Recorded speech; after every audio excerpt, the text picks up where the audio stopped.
Hello दोस्तों, स्वागत है आपका एक बार फिर से हमारे YouTube channel ground history India में। दोस्तों, जितने लोगों के पास मैसेज पहुंच रहा है दोस्तों, वो लोग फटाफट जुड़ते चले जाइए, क्योंकि क्लास को अब हम स्टार्ट करने जा रहे हैं। दोस्तों, एकदम हमारी जो क्लास है दोस्तों, वह निरंतर रूप से आप लोगों को आधुनिक भारत का इतिहास से चल रहा है दोस्तों। तो फटाफट जितने लोगों के पास मैसेज पहुंच रहा है वो लोग फटाफट जुड़ते चले जाइए दोस्तों। देन उसके बाद हम क्लास को स्टार्ट करने का प्रयास करेंगे। कल हमने आपको जो है दोस्तों, इसके पहले वाले क्लास में जो हमने आपको बताने का प्रयास किया, जितने भी लोग जुड़े थे 150 से 169 170 लोग जुड़े थे दोस्तों, उन लोगों का बहुत बहुत आभार है। तो कल वाली क्लास में जितने लोग जुड़े थे तो उन्हें हमने आपको बताया था दोस्तों। अगर हमारे क्लास में नए हैं तो आप हमारे पुराने वीडियोस, यानी कल वाली जो क्लास हमने आपको पढ़ाया था लाइव, वहाँ पर आप जाइए। हमने आपको आधुनिक भारत का प्लेलिस्ट बनाया है दोस्तों। आप हमारे यूट्यूब चैनल का नाम है ग्राउंड हिस्ट्री इंडिया, उसे सर्च करिए या उसे क्लिक करिए। आप यूट्यूब पर सर्च करिए ग्राउंड हिस्ट्री इंडिया नाम से। वहाँ पर हमने आधुनिक भारत का इतिहास पूरा अच्छे से आपको व्याख्या सहित विद कंटेंट के साथ ऐसे लिखते हुए और समझाते हुए आपको बताया है दोस्तों। तो आप वहाँ पर अच्छे से देख सकते हैं। इसके पहले कल वाली क्लास में हमने आपको जो है दोस्तों, स्वराज पार्टी की स्थापना क्यों हुआ था इसको बताया था। आज उसी को जो है दोस्तों, उसी के आगे एक समझौता हो रहा है, बंगाल समझौता। बंगाल समझौता रद्द क्यों हो रहा है, बंगाल समझौते के पीछे की पृष्ठभूमि क्या है, ये समझ आइए दोस्तों। क्योंकि ये ऐसे टॉपिक्स हैं, हाँ दोस्तों, ये ऐसे टॉपिक्स हैं जो आपको कभी भी कोई नहीं बताएगा। हाँ दोस्तों, इस टॉपिक को आपको कभी भी कोई बताएगा नहीं, लेकिन हम आप ग्राउंड हिस्ट्री इंडिया में है दोस्तों, तो आपको एकदम ग्राउंड लेवल से इतिहास बताने का हमारा मेन उद्देश्य ही है दोस्तों। आपको कहीं से भी, ग्राउंड हिस्ट्री इंडिया चैनल इसीलिए बनाया गया है दोस्तों कि इतिहास की जो भी जानकारी हो, जो भी हमारे द्वारा जो भी सब्जेक्ट आपको पढ़ाए जाएं, एकदम आपको ग्राउंड लेवल पर यानी सतह से लेकर के आपको बॉटम तक लेके जाना है दोस्तों। टॉप टू बॉटम जानकारी आपको देने का ग्राउंड हिस्ट्री इंडिया परिवार का मेन उद्देश्य और मेन लक्ष्य है दोस्तों, ताकि आप से कहीं से भी कोई गिला शिकवा न रहे। तो दोस्तों, आइए देर न करते हुए अब हम स्टार्ट करते हैं। तो जितने लोग जुड़ रहे हैं फटाफट, अनामिका मौर्य, सुदीप यादव, रंजन कुमार, और एक लोग जुड़े हैं रंजन कुमार, राकेश, शुभम सिंह, विशाल और निरंजन, कौस्तुम्भुम कुमार। तो जितने लोग भी जुड़े दोस्तों, उन लोगों का बहुत बहुत आभार है। चलिए दोस्तों, इसके पहले वाले हमने क्लास में आप लोगों को बताया था, क्या बताया था कि स्वराज पार्टी की स्थापना, जैसे गांधी जी जब असहयोग आंदोलन, नॉन कोऑपरेशन मूवमेंट जब वापस ले लेते हैं, तो अंग्रेजों ने एक सुधार लाया था जिसे हम मॉन्टेगू चेम्सफोर्ड सुधार जानते हैं, सुधार के नाम से जानते हैं, या भारत शासन अधिनियम 1919 के द्वारा जानते हैं। इन लोगों ने क्या किया था, प्रांतों में विधानसभाओं की जो संख्या थी उसे बढ़ाया था। तो उसी प्रांतों में जो विधानसभाओं की जो संख्या थी, प्रतिनिधित्व था, उसे बढ़ाया था। यानी लोग अब चुनकर आएंगे। अंग्रेजों ने थोड़ा सा मतलब विधानसभाओं में सीट का विस्तार किया था। तो कुछ लोग जो थे, जब गांधी जी ने असहयोग आंदोलन वापस ले लिया, तो अब इस बात पर चर्चा उठने लगी और आम जनता में भी एक निराशा का माहौल जाने लगा कि यार, हमने तो गांधी जी का साथ इसलिए दिया था, हाँ, जितने लोग हैं सब लोग समझ रहे हैं कि हमने तो गांधी जी का साथ इसलिए दिया था कि हमें 1 वर्ष में स्वराज्य प्राप्त हो जाएगा। और गांधी जी एकदम जो है, जिस तरीके से आंदोलन चल रहा था, तो उस आंदोलन से लोगों को एहसास भी होने लगा था। और अंग्रेजों की जो डामाडोल स्थिति थी, आर्थिक डामाडोल स्थिति उनकी हो चुकी थी दोस्तों, क्योंकि लोग बड़े पैमाने पर वकालत करना छोड़ दिए थे, पढ़ाई करना छोड़ दिए थे, विश्वविद्यालय की नौकरी, विश्वविद्यालय में पढ़ना छोड़ दिए थे।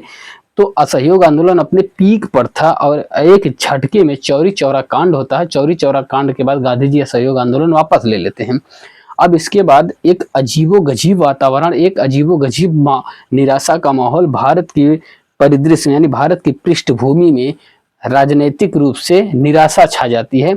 अब इसके बाद कांग्रेस की भावी रणनीति क्या होगी? क्या हमें जो अंग्रेजों ने मॉन्टेगू चेम्सफोर्ड सुधार के द्वारा या भारत शासन अधिनियम 1919 के द्वारा जो उन्होंने विधानसभाओं का विस्तार किया है, क्या हमें प्रांतीय विधानसभाओं में जाना चाहिए, चुनाव लड़ना चाहिए या नहीं लड़ना चाहिए? इसी बात पर विचार करने के लिए जो है दोस्तों, इसी बात पर विचार करने के लिए एक सभा बुलाई जाती है। उस सभा का नाम होता है दोस्तों स्वराज पार्टी। उस सभा, कांग्रेस की एक केंद्रीय समिति बुलाई जाती है, उसमें इसी बात पर विचार किया जाता है कि क्या हमें चुनाव में भाग लेना चाहिए या नहीं लेना चाहिए, इसी बात पर बहस करने के लिए कांग्रेस जो है दोस्तों 3 धड़ों में बट जाती है। कांग्रेस 3 धड़ों में जो है दोस्तों बट जाती है, जिनमें एक होते हैं चेंजर जिन्हें कहा जाता है, एक होते हैं नो चेंजर और एक होता है केंद्रीय दल। केंद्रीय दल चेंजर और नो चेंजर, यानी एक होते हैं परिवर्तनवादी, एक होते हैं अपरिवर्तनवादी और बीच में होता है एक केंद्रीय दल। हाँ दोस्तों, तो जो परिवर्तनवादी होते हैं, जो लोग मानते हैं कि नहीं हमें विधानसभा में प्रवेश करके वहां पर असहयोग करना चाहिए, जिनके नेतृत्व करता होते हैं चित्तरंजन दास या सीआर दास जिन्हें हम कहते हैं शॉर्टकट में, या देश बंधु चित्तरंजन दास और मोतीलाल नेहरू। और दूसरी तरफ अपरिवर्तनवादी जो लोग होते हैं, जिनमें सरदार वल्लभ भाई पटेल होते हैं, विट्ठल भाई पटेल होते हैं।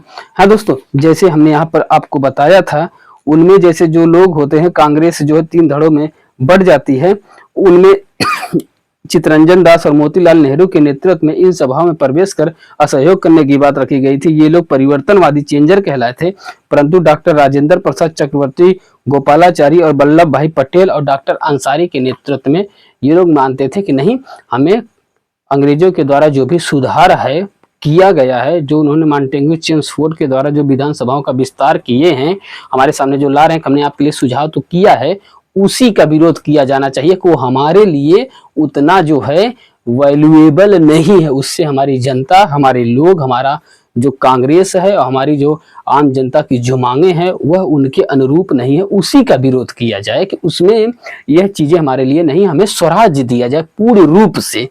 ये लोग ये मानते थे। और एक केंद्रीय दल था जिसकी अध्यक्षता या जो कहें जिसके नेतृत्व में अबुल कलाम आजाद थे, वो उन दोनों के मध्य जो है समन्वय स्थापित करने का प्रयास करते थे। इनका भी मानना था, जो केंद्रीय दल जो जिसकी अध्यक्षता अबुल कलाम आजाद कर रहे थे, इनका मानना था कि नहीं, आप विधानसभा में चुनकर जाइए, सरकार जो नीतियां बना रही है उसका विरोध करिए और सरकार का पूरी तरीके से असहयोग करिए। हाँ दोस्तों, सरकार की नीतियों का पूरा विरोध करिए, जो भी वो नियम बनाए, कानून बनाए, जो नीति मार्गदर्शन दे उसका भी विरोध करिए और सरकार को पूरी तरीके से कोऑपरेट न करें, नॉन कोऑपरेट करें, पूरी तरीके से असहयोग करें। इनका मानना ये था। उन्हीं को कहा जाता था दोस्तों, वो समन्वय स्थापित करना चाहते थे। और सी राजगोपालाचारी, विट्ठल भाई पटेल, राजेंद्र प्रसाद ऐसे लोग थे इनके नेतृत्व में, जिन्हें हम अपरिवर्तनवादी कहते थे। इनका मानना था हमें जो है पूरी तरीके से अंग्रेजों का बहिष्कार करना है, विरोध करना है, हमें सत्ता का लोभ नहीं है, हम विधानसभाओं में विधायक बन जाएं या सांसद बन जाएं, हमें ऐसा लोभ नहीं है, हमें पूरी तरीके से उनका विरोध करना है। लेकिन वहीं पर सीआर दास या जिन्हें हम देश बंधु चित्तरंजन दास कहते हैं और मोतीलाल नेहरू के नेतृत्व में ये जो है दोस्तों, ये लोग कहते थे कि नहीं, हम विधानसभा में जाएं। और इन्हीं के द्वारा जो है दोस्तों, इन्हीं लोगों के द्वारा सीआर दास और चित्तरंजन दास जिन्हें कहा जाता है और मोतीलाल नेहरू के द्वारा मोतीलाल नेहरू के घर पर इलाहाबाद यानी आज के प्रयागराज में मार्च 1923 में स्वराज्य पार्टी की गठन किया जाता। और स्वराज्य पार्टी के गठन में कौन कौन से लोग थे दोस्तों, जिनमें हमने आपको बताया था, चित्तरंजन दास महासचिव, मोतीलाल नेहरू थे, अन्य सदस्यों में विट्ठल भाई पटेल, लाला लाजपत राय, हकीम अजमल खान, डॉक्टर मुंजे थे। ये सारी कहानी हमने कल वाली वीडियो में आपको अच्छे से समझाया था दोस्तों। आज हमारी कहानी अब इसी के आगे शुरू हो रही है। अब इसी के आगे शुरू होने का तात्पर्य है दोस्तों, क्योंकि जो स्वराज्य पार्टी बनी है, जो स्वराज्यों की जो पार्टी बनी है, स्वराज्य पार्टी चुनाव लड़ेगी तो चुनाव जीतेगी कब? जब स्वराज्य पार्टी को समर्थन देगा पूरा का पूरा कांग्रेस का अमला, पूरा कांग्रेस का जो सदस्य है, यानी पूरी कांग्रेस जब सपोर्ट करेगी स्वराज्य पार्टी को, तभी स्वराज्य पार्टी चुनाव जीत पाएगी, अन्यथा स्वराज्य पार्टी चुनाव नहीं जीत पाएगी दोस्तों। अब इसी के द्वारा एक समझौता हो रहा है, एक समझौता हो रहा है स्वराज्य पार्टियों, स्वराज्य नेताओं के द्वारा, यानी स्वराज्य नेताओं मतलब स्वराज्य पार्टी की जो स्थापना किए थे मोतीलाल नेहरू और चित्तरंजन दास। मोतीलाल नेहरू और चित्तरंजन दास ने जो स्वराज्य पार्टी की स्थापना किया था, जिसमें विट्ठल भाई पटेल, लाला लाजपत राय, हकीम अजमल खान और डॉक्टर मुंजे जैसे सदस्य थे, इनके मध्य और बंगाल के मुस्लिमों के मध्य, यानी एक प्रकार से कहें मुस्लिमों के बंगाल के मुस्लिमों के मध्य, यानी एक प्रकार से कहें लीग की स्थापना भी बंगाल में हुई थी, तो एक प्रकार से कहें मुस्लिम लीग के मध्य एक समझौता हो रहा है। वह समझौता बंगाल के ढाका में हो रहा है, इसीलिए इसे कहा जाता है बंगाल समझौता। 1923 में हो रहा है। बंगाल समझौता किनके मध्य हो रहा है?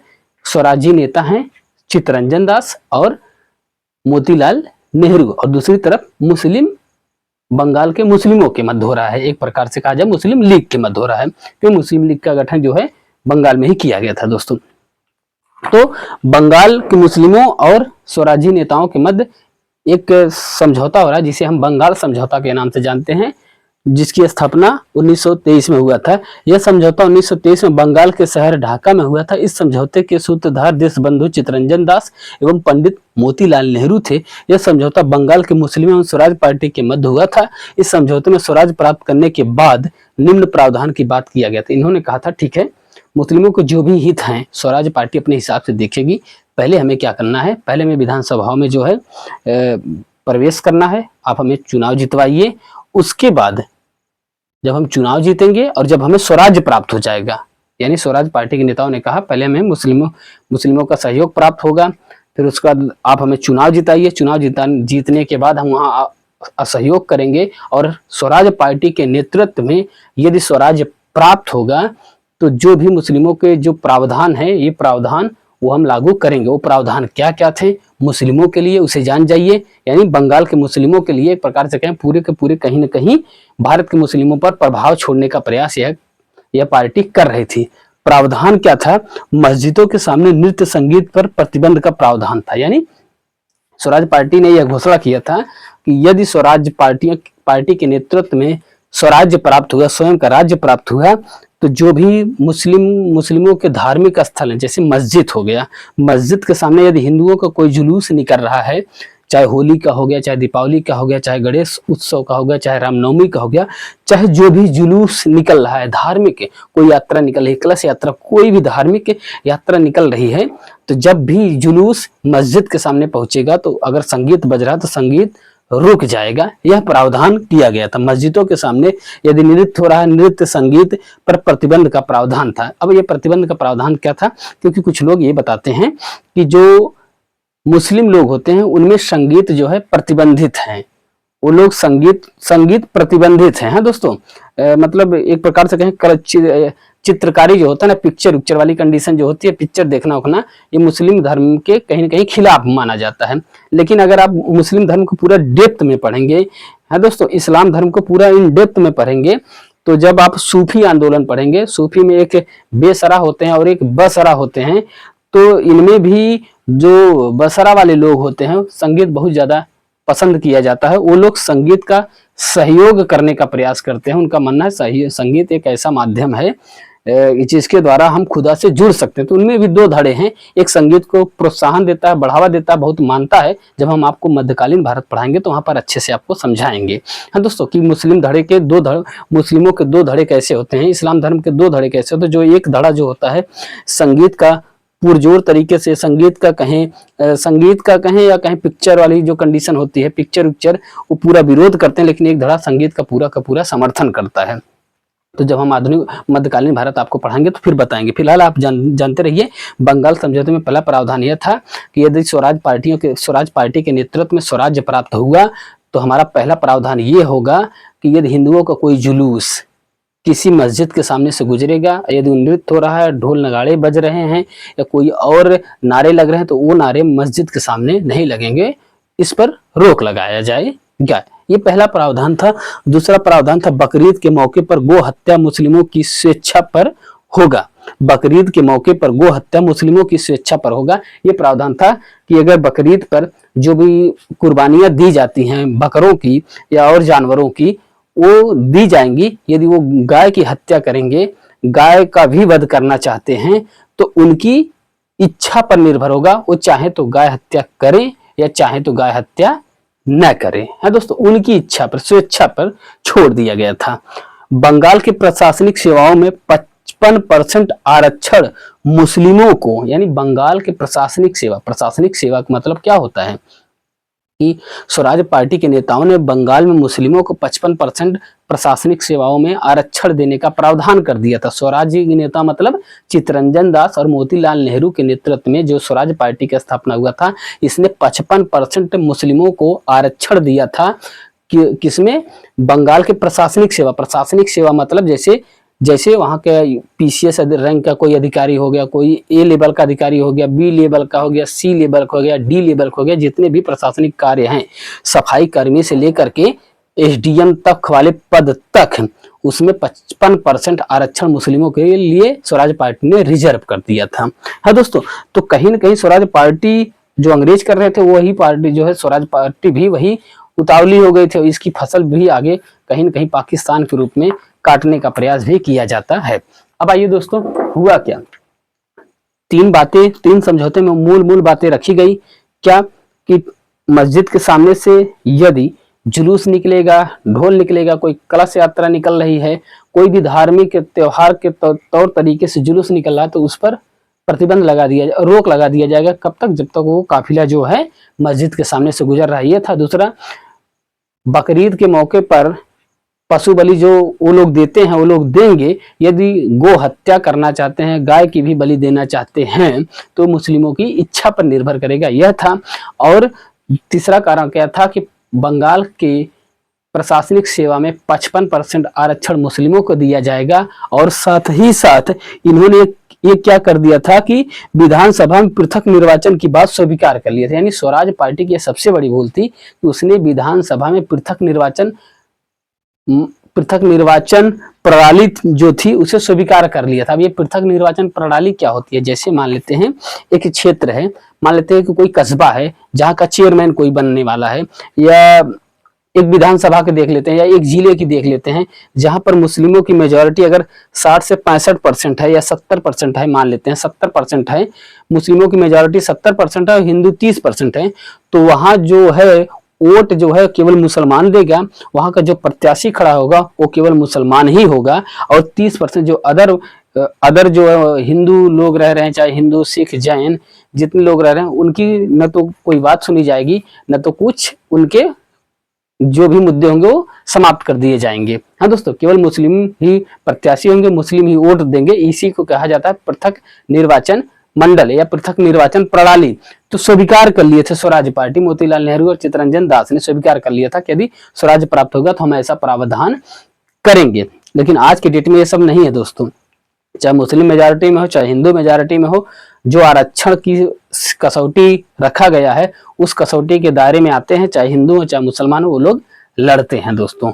तो ये सब आप आज का परिप्रेक्ष्य देखेंगे तो इनके सामने जो प्रावधान किया गया है, इनके प्रावधानों को कहीं न कहीं गौड़ माना गया है दोस्तों। ये प्रावधान सीधे सीधे कहीं न कहीं कट्टरता पर आधारित होते हैं दोस्तों। आगे देखिए, ये जो बंगाल का जो समझौता होता है, ये समझौता रद्द भी हो जाता है। जिसके सूत्रधार मोतीलाल नेहरू और चित्तरंजन दास होते हैं, यह समझौता रद्द हो जाता है। रद्द कैसे हो जाता है? एक मुस्लिम अध्यक्ष ही बनते हैं कांग्रेस के, वो रद्द कर देते हैं। कैसे? बंगाल समझौते की अस्वीकृति। 1923 में कांग्रेस का राष्ट्रीय बैठक या कहें कांग्रेस का वार्षिक अधिवेशन कहाँ हुआ था? आंध्र प्रदेश के काकीनाडा में हुआ था। इस आंध्र प्रदेश के काकीनाडा में जो कांग्रेस का वार्षिक अधिवेशन हुआ था, उसकी अध्यक्षता जो किए थे दोस्तों, उसकी अध्यक्षता कौन किए थे? आंध्र प्रदेश के काकीनाडा में हुआ था।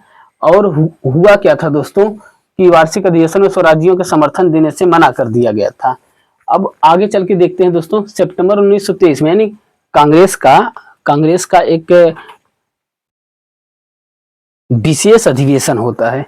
कांग्रेस का एक विशेष अधिवेशन होता है दोस्तों। उस विशेष अधिवेशन का नाम होता है, सितंबर 1923 में। और इस विशेष अधिवेशन का, कांग्रेस का एक विशेष अधिवेशन होता है दिल्ली में होता है। हाँ दोस्तों, कांग्रेस का सितंबर 1923 में कांग्रेस का विशेष अधिवेशन होता है दिल्ली में। और इसी विशेष अधिवेशन में जो है दोस्तों, स्वराज पार्टी जो है चाहती थी कि कांग्रेस हमारा समर्थन करे, क्योंकि कांग्रेस के बिना समर्थन से स्वराज पार्टी जो है विधानसभाओं का चुनाव नहीं जीत सकती थी। इस विशेष अधिवेशन की अध्यक्षता अबुल कलाम आजाद ने किया था। विशेष अधिवेशन की अध्यक्षता अबुल कलाम आजाद ने किया था। उनका मेन उद्देश्य यही था कि हमें जो है कांग्रेस का समर्थन दिया जाए। है दोस्तों, तो विशेष अधिवेशन में बातें मानी गई थी। तो अब हुआ क्या था दोस्तों, समझने का प्रयास करिए कि जो 1923 में कांग्रेस का जो राष्ट्रीय सम्मेलन जो होता था, यानी वार्षिक अधिवेशन जो होता था 29 दिसंबर, 30 दिसंबर, 31 दिसंबर 1923 में कांग्रेस का जो वार्षिक अधिवेशन होता है वो आंध्र प्रदेश के काकीनाडा में होता है, जिसकी अध्यक्षता अली गौहर करते हैं। अली गौहर ने कांग्रेस के स्वराज पार्टी की जो ये मांगे थी, जो ये ड्राफ्ट था, इन्होंने जो घोषणा पत्र दिया था कि अली गौहर ने कहा तक नहीं, ऐसी कोई बात प्रावधान जो है कांग्रेस जो आप प्रावधान लेकर आए हैं मोतीलाल नेहरू और चित्तरंजन दास की, हम मुस्लिमों को 55% आरक्षण देंगे प्रशासनिक सेवाओं में और सेपरेट इलेक्टोरल जो जोन होता है, यानी पृथक निर्वाचन प्रणाली होता है, उसे स्वीकार करेंगे। बकरीद में गौ हत्या जो है करने पर स्वेच्छा पर निर्भर होंगे मुस्लिम, वो चाहे तो गौ हत्या कर सकते हैं, और मस्जिदों के सामने से यदि कोई जुलूस निकल रहा होगा तो बंद करा दिया जाएगा। ये जो प्रावधान था अली गौहर ने ये मना कर दिया। अली गौहर ने कहा कि ये सीधे सीधे सांप्रदायिकता को बढ़ावा देगा। अली गौहर ने जो आंध्र प्रदेश के काकीनाडा में 1923 में कांग्रेस का वार्षिक अधिवेशन होता, वहां पर इन्होंने इस बंगाल के समझौते को मानने से मना कर देते हैं दोस्तों, मना कर देते हैं। तो अब हुआ क्या था दोस्तों, इन्होंने मना कर दिया। तो अब हमने आपको बताया ना स्वराज पार्टी की स्थापना कल वाली क्लास में हमने आपको बताया था, जिसकी स्थापना मार्च 1923 में होती है, जिसके सूत्रधार चित्तरंजन दास और मोतीलाल नेहरू प्रयागराज, यानी उस समय का इलाहाबाद आज का प्रयागराज में होती है। चित्तरंजन दास और मोतीलाल नेहरू के नेतृत्व में, उनके साथ साथ जो अन्य लोग होते हैं विट्ठल भाई पटेल, लाला लाजपत राय, हकीम अजमल खान, इसे हमने आपको जोड़ने का प्रयास किया। तो हमने आपको आज का जो हमारा मेन क्लास का जो मेन पर्पज, मेन उद्देश्य था, हमने आपको ये बताने का प्रयास किया कि ये बंगाल समझौता क्या था। आमतौर पर यह समझौता पढ़ाया नहीं जाता है क्योंकि समझौता रद्द हो जाता है, लेकिन आप ग्राउंड हिस्ट्री इंडिया चैनल देख रहे हैं, पढ़ रहे हैं, तो आपको जो भी छोटी मोटी जानकारियां, कोई भी फैक्ट कहीं से छोड़ा ना जाए, हो सकता है मिलान करने के लिए दे देगा कि बंगाल समझौते में कौन कौन से लोग शामिल थे, किनके मध्य हुआ था, तो आप नहीं समझ पाएंगे। तो हो सकता है हमने आपको वो भी टॉपिक आपको बताने का प्रयास किया। बहुत बहुत आभार जितने लोग जुड़े थे भैया, जितने लोग आ जाते हैं 100, 150, 200 लोग लाइव में, बहुत बहुत आभार है आप लोगों का। हम सबके नाम, जितने लोग जुड़ जाते हैं, जो लोग कमेंट करते हैं, हम उनके नाम जरूर पढ़ते हैं। जैसे अभी इस समय रेखा वर्मा जी हैं। रेखा वर्मा जी हाय, आप बहुत अच्छी टीचिंग करते हैं, बहुत बहुत आभार आपका। आपने कहा कि आपने हमारा हौसला बढ़ाया। और राकेश मौर्य जी हैं, बहुत बहुत आभार राकेश मौर्य। हाय सर, हाय, बहुत बहुत आभार सर, आप बहुत स्ट्रगल कर रहे हैं, ये तो आपका बड़प्पन है, प्यार है। और Pradeep Yadav, you are great sir, बहुत बहुत आभार भैया। सर एक रिमिक्स गेमर है सर, आप कितने बजे लाइव होते हैं, थोड़ा सा टाइम बता दिया करिए। हाँ भैया, हम रोज़ 9:30 बजे लाइव होते हैं। और एक लोग हैं, उनका नाम है दोस्तों प्रीति राघवानी। हाय सर आप ये टॉपिक कहाँ था, बंगाल समझौता, हमने लखनऊ समझौता पढ़ा था। ये बंगाल समझौता, जैसे जब Gandhi ji non cooperation movement वापस ले लेते हैं, तब उसके बाद एक समिति बनती है। उस समिति में यह विचार किया जाता है, कांग्रेस की एक समिति, महासमिति के द्वारा विचार किया जाता है कि आगे की भावी रणनीति क्या होगी, क्या हमें विधानसभा में जाना चाहिए या नहीं जाना चाहिए। इस बात को विचार करने के लिए कांग्रेस 3 धड़ों में बढ़ जाती है। एक धड़ा होता है चित्तरंजन दास, एक धड़े के नेतृत्वकर्ता होते हैं चित्तरंजन दास या सीआर दास, उनके साथ मोतीलाल नेहरू। ये चाहते हैं कि विधानसभा में प्रवेश किया जाए, जिन्हें परिवर्तनवादी कहा जाता है, चेंजर कहा जाता है। अब एक धड़े होते हैं राजेंद्र प्रसाद और राजेंद्र प्रसाद, विट्ठल भाई पटेल, ये लोग, सी राजगोपालाचारी, ये लोग चाहते हैं कि नहीं, हमें विधानसभाओं में प्रवेश नहीं करना चाहिए, इन्हें अपरिवर्तनवादी कहा जाता है। एक होते हैं केंद्रीय दल, जिसके अध्यक्षता अब्दुल कलाम आज़ाद करते हैं। ये कहते हैं कि हमें प्रवेश करके सरकार की नीतियों और सरकार के कामों को असहयोग करना चाहिए। उसके बाद जो है एक बंगाल समझौता है, बंगाल के मुस्लिमों और स्वराज पार्टी के मध्य। इसी को इतिहास में जो है दोस्तों बंगाल समझौते के नाम से पढ़ा जाता है। आपने हमसे पूछने का प्रयास किया, हमने आपको बताने का प्रयास किया। बहुत बहुत आभार जितने भी हमारे छोटे भाई बंधु चैनल पर जुड़ जाते हैं, पढ़ते हैं, बहुत बहुत आभार आप लोगों का। चलिए ऐसे ही मिलते रहिए, स्नेह प्यार। चलिए बाय बाय, गुड नाइट आप सभी को। Okay, thank you.